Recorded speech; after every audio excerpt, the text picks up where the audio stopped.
Welcome to this video. Today we're going to talk about how you can learn English faster by having a very effective study routine.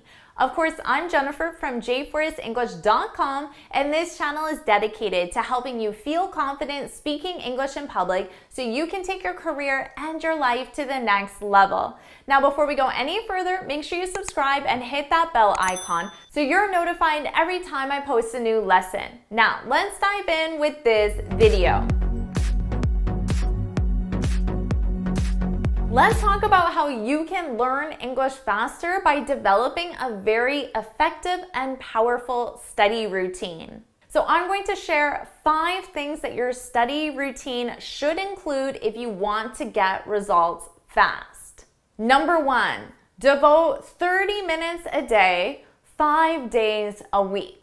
It's going to be very difficult to get results if you only devote 1 day a week. Sometimes I hear from students, especially students who are very busy with their jobs, their kids, their responsibilities, Monday to Friday, 9 to 5, and they just don't feel like they have the time. So they spend an afternoon on Sunday. But let me tell you, spending 1 day a week, even if you spend 4 or 5 hours, you devote the entire afternoon. That's not very effective. Why? I won't go into the details, but that's not how our brains work. Our brains don't get results by getting 1 repetition a week. Our brains need constant repetition of actions in order for them to become automatic. So you would be way better off finding 30 minutes a day, 5 days a week.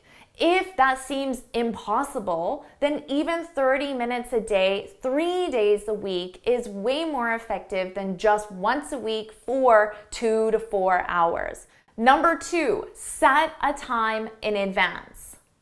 Let's be honest, if you just wake up in the morning and say, today I'll study English at some point, I'll review that lesson, I'll log into the program or course I'm enrolled in at some point, it most likely won't happen.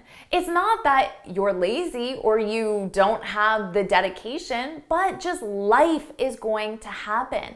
You're going to just have your day filled by responding to tasks that come up, emergencies that come up, other activities that come up. And at the end of the day, you're going to say, oh, I didn't do it today, but I'll do it tomorrow, and the cycle will repeat. But if you had a dentist appointment in your calendar for Monday at 3 o'clock, you would go to the dentist on Monday at 3 o'clock.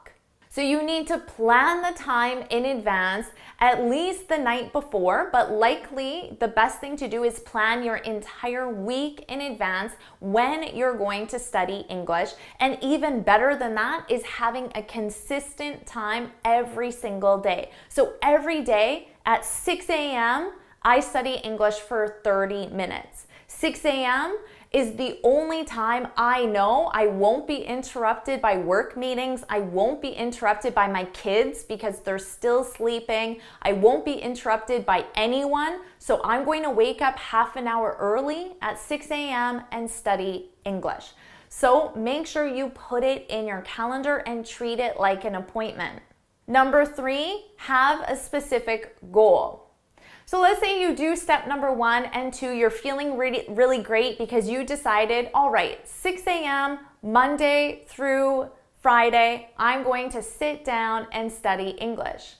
So you wake up at 6 a.m., you get your cup of coffee, you sit at your desk, and you start scrolling through random YouTube videos. You watch a few videos, you read a few things, and 30 minutes goes by, you end your session, and you really haven't learned anything. You need to have a very specific goal of what you're going to do during that 30 minutes.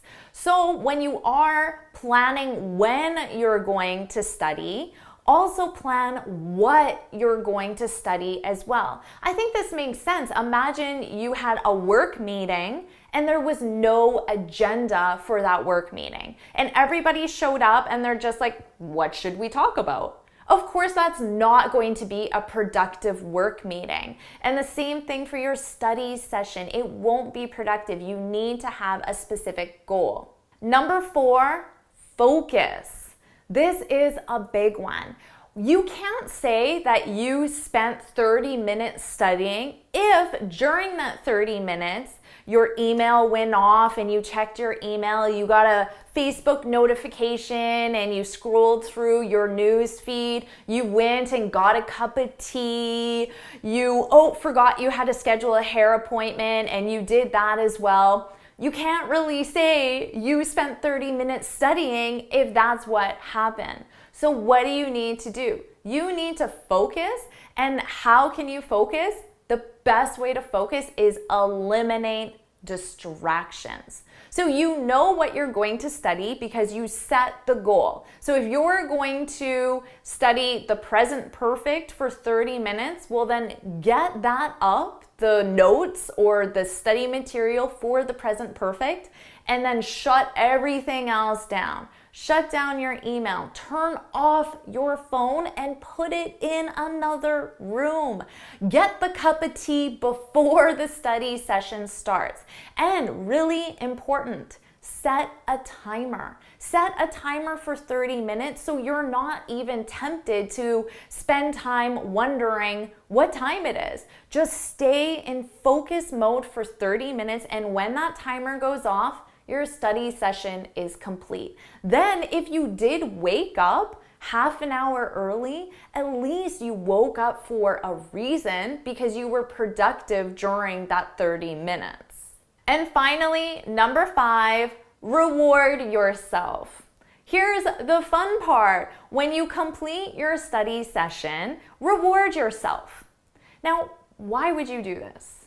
Because when we reward ourselves, what we're doing is we're going to actually release some dopamine in our brain. Dopamine is just that chemical that makes you feel really good.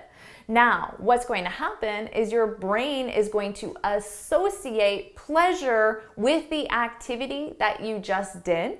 So tomorrow, when you wake up at 6 a.m. and you're like, oh, I'm so tired, it will be easier to wake up because your brain knows it's going to be rewarded once that study session is over. So this is just a way that you can get your brain working for you by reinforcing the pleasure associated with the action. Now, how can you reward yourself? Your brain only needs a very simple reward to release dopamine. So for example, when you spend 30 minutes dedicated to your English, check your Facebook. That's all your brain needs. Check your Facebook and your brain will release a little bit of dopamine. How else can you reward yourself? Well, you can play a song you really like and dance around if that makes you feel happy. You can eat a piece of chocolate, not a whole chocolate bar if you're going to do this every single day, right? One piece of chocolate or one piece of a food item that you really like, maybe some peanuts if you like salty things. Or you can call a friend and talk for 5 minutes. You know, just find something very simple that you enjoy doing, and just 5 minutes of reward time will help you release dopamine and reinforce that activity. So if you follow these 5 steps, you're going to develop a very effective, a very powerful study routine that's going to help you learn English fast. If you found this video helpful, please hit the like button, share it with your friends, and of course, subscribe. And before you go, make sure you head on over to my website, jfortisenglish.com, and download your free speaking guide. In this guide, I share 6 tips on how to speak English fluently and confidently. And until next time, happy studying!